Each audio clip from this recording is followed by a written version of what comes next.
Welcome back, everybody. Since you guys liked that video so much and I really enjoyed making it, we're doing another one.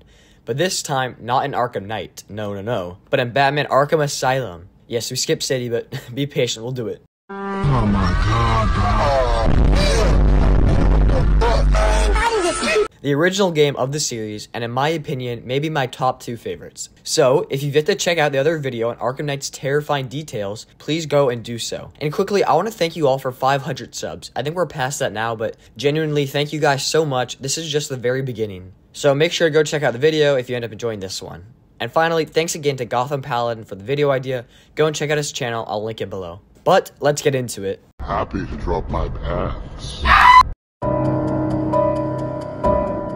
So, first off, I want to talk about maybe a lesser known one out of the list, and even a lesser known villain in DC. Prometheus. In Arkham Asylum, you can see a GCPD report on Prometheus' escape out of the asylum. I'll give you a quick rundown on who he is. So, just for Greek mythology, he's sometimes referred to as the god of fire. He's pretty well known. Anyways, the most well-known version is the unnamed son of 2 hippie spree killers who traveled across the United States with them until they were cornered by local law enforcement and were gunned down after opening fire on the surrounding police. This traumatic experience causes his hair to turn white, and he vows to annihilate the forces of justice to get revenge for his slain parents. He then traveled the world, training and becoming more and more deadly. Anyways, hopefully you guys can see the point and why having Prometheus out of his cell is pretty terrifying to say the least. Also, go check out the Batman fan page. It has everything about him. Also, can I quickly just say, who the hell would choose to live in Gotham City at this point? I mean, I would, but like, you got this guy running around Prometheus, and not to mention Zsaz, who will be turning up a bit later in the vid.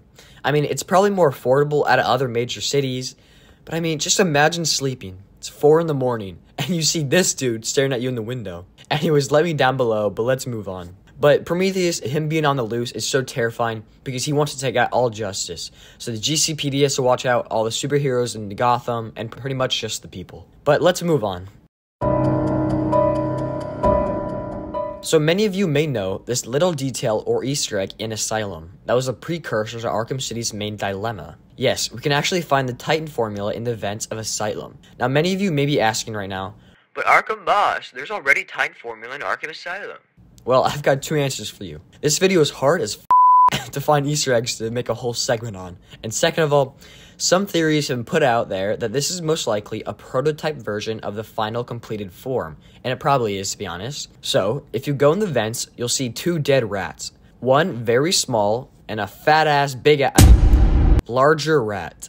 Then if you travel to the other end of that vent, you'll see a bottle labeled Young's Tonic, as in Dr. Young. So yeah, it's actually pretty scary to think about how much testing was most likely done on humans and or other animals. I wonder how long the Titan formula was in process of trials on test subjects. Let me know your thoughts down below. But just seeing the Titans and what happened to them when they took the formula, that must have been pretty horrible. And of course what happened to Batman, but I mean, that is insane how he was able to resist it. Anyways, let me know what you guys think down below.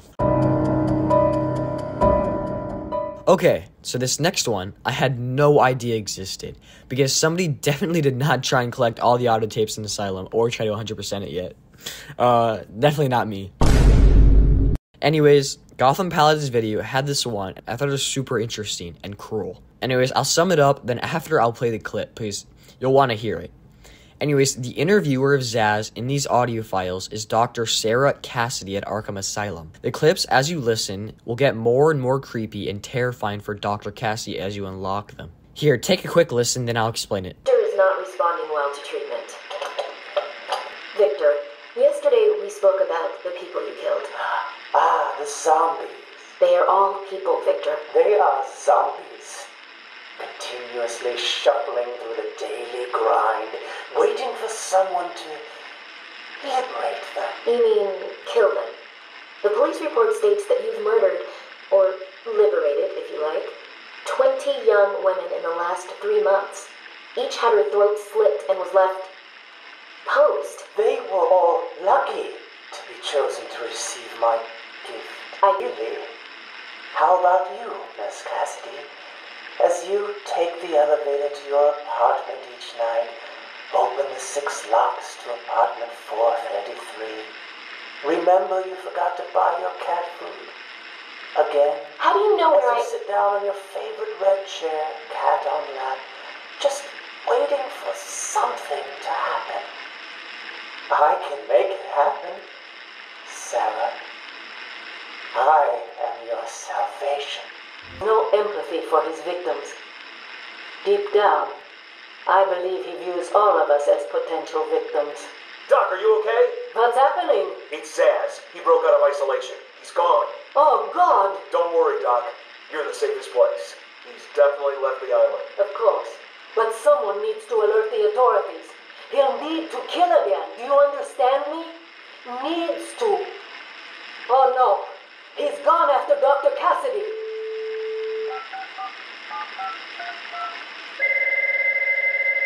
Hello?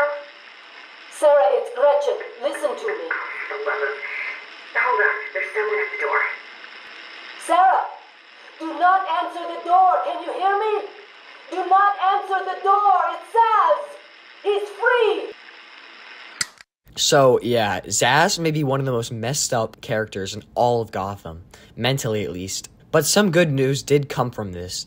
There is indeed a tie-in comic for Arkham Asylum that shows what her fate was in this horrible situation. Basically, she's kidnapped and is about to be dissected by Zsaz, her brain, when Batman comes in and saves her, putting an end to Zsaz's night and taking him back to Arkham Asylum. So, yeah, not a fun night for Zsaz, but holy shit, is he messed up. Truly. And imagine what Dr. Sarah Cassidy went through. Oh my gosh.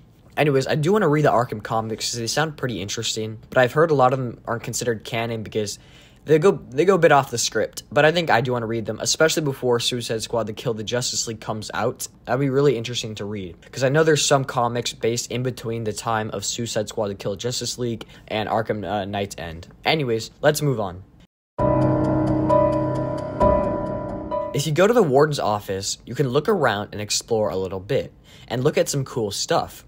But the best part of it all is the hidden room behind a wall you can actually detonate. It took fans so long to find this detail that Rocksteady had to actually leak where it is. Fans usually find this type of stuff really quick. Anyways, if you do end up getting into the room and exploring, you'll find blueprints and other details pointing to Arkham City that they've been planning all this time. An absolutely massive Easter egg showing us what will become of Arkham City in the near future. So yeah, maybe having it all in different locations would have been a bit better, smarter. So good job, Mr. Warden. But it's actually a really interesting detail by Rocksteady, and I'm glad they added it, but I mean, how are you supposed to find this? It's actually pretty hard to find because I don't know how you would have. It's just one random wall, 3 sprays of the gun, and then you blow it up or detonate it.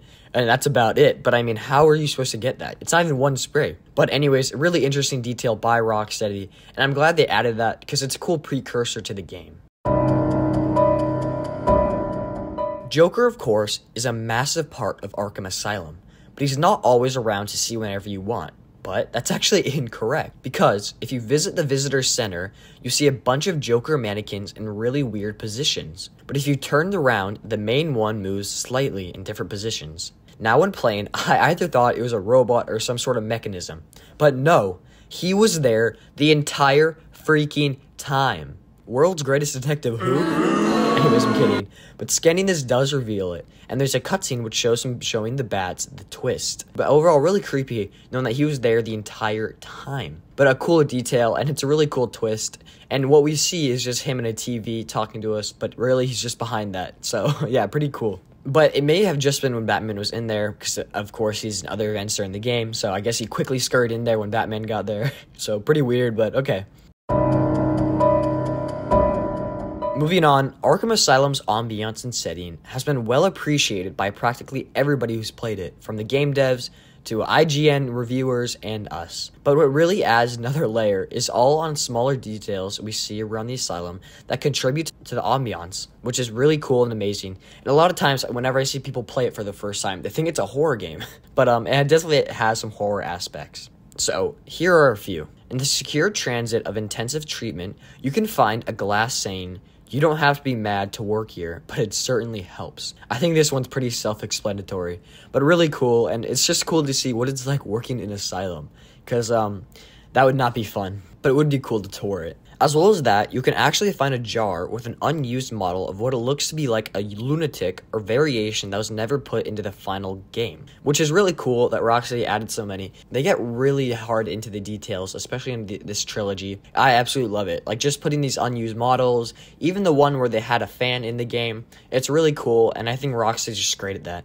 But finally, one of the most unique and disturbing ones is the room where Jason Todd, now of course Red Hood, may have been tortured. This is still only speculated, but it seems pretty obvious from what he tells us in Night and what we can see in Arkham Asylum. What are your guys' thoughts on all of these? I do believe that's probably is the room where it is, because from the description of Joker, or Red Hood, sorry, in Arkham Knight, you can kind of tell it is there. He said an abandoned wing of Arkham Asylum, it's an abandoned wing, and it looks pretty similar to what we see in the cutscene in Arkham Knight. Ra's is one of the most elusive characters in DC, or at least in the Arkhamverse. A great example of his annoying elusiveness is actually in Asylum, where he can find his body in the morgue. But later on in the game, if we come back, he's vanished. Lazarus is an extremely powerful substance that has aided Ra's for many, and I mean many years. Yeah, pretty long time. But yeah, Lazarus, of course, is probably the reason why Ra's just keeps disappearing inside the morgue in and out. And of course, we see him in Arkham City, where he ends up killing Hugo Strange. And don't complain about spoilers to me, this game is so old now. But also go play it if you haven't. I do find it cool, though, because not only in the Arkham version of Ra's does he slip away from a morgue, but also in Gotham Knights, where, let's just say, he's not as fortunate. I won't spoil it, because it is a newer-ish game, but I think Gotham Knights is one of the most overhated games of all time. I played it pretty recently, about a month ago, and it's actually a pretty good game. I think, of course, the graphics aren't as good, because it's on, I think, 30 FPS, maybe, whatever. And it was really low FPS, and it's just... The combat is kind of bleak throughout the game, and it's kind of uniform throughout the whole entire thing. But I mean, the story is absolutely great, and I really loved it, and it kept me hooked the whole entire time. Which for a lot of games, sometimes I kind of get sidetracked halfway through. But overall, Gotham Knights is really underrated, and I think a lot of the villains were also really cool, and the boss fights were awesome. But anyways, sorry, I'm kind of glazing it. Ra's absence in the morgue is terrifying in itself, because he and his crew of Order members have been wreaking havoc on Gotham for, again, a long time. And I really hope he does get expanded more in the games, or at least the Order, because what we saw in Arkham City and Arkham Knight and Arkham Asylum were really cool, and I really enjoy the Order, because I think they're really unique compared to a lot of other villains in the DC universe, and it'd be awesome to see it. Oops, how did that get in there? My bad. Okay, the actual last one. Inscribed on a bell in the mansion says Arkham Asylum, April 1st, 1922. So, Amadeus' fall into madness began with Hawkins, who did some really horrible thing to Amadeus Arkham's family, which is expanded upon in the DC fandom page, and I mean really horrible. You can read more about it, of course, in the Arkham fandom. But anyways, Amadeus, as we know from the games and details, went into a complete mad state in Arkham and decided to kill Hawkins on the anniversary of his family's death by Martin. He strapped Hawkins to a chair and electrocuted him. To my knowledge, from the comic A Serious House on a Serious Earth, which I have yet to read, I really want to copy. If you guys don't know about it, it's one of the darkest and most unique Batman stories ever put out. It was really interesting, but I think it has some similarity to what happened in the Arkham universe. I think it's just a backstory for it. But overall, if you guys haven't read the comic or watched a video on it, you need to. The art design and everything is really unique and never seen before for Batman, and one of my favorite comics. I want to read it again. But anyways, go check it out. It's really cool. Anyways, that all aside, thank you for watching, and go check out Paladin series on the Arkham details, and if you wouldn't mind checking out my first vid I did on Arkham Knight's 10 terrifying details, it would be very much so appreciated. But other than that, thank you for watching, and I'll see you all next time. Make sure to stay safe, and goodbye.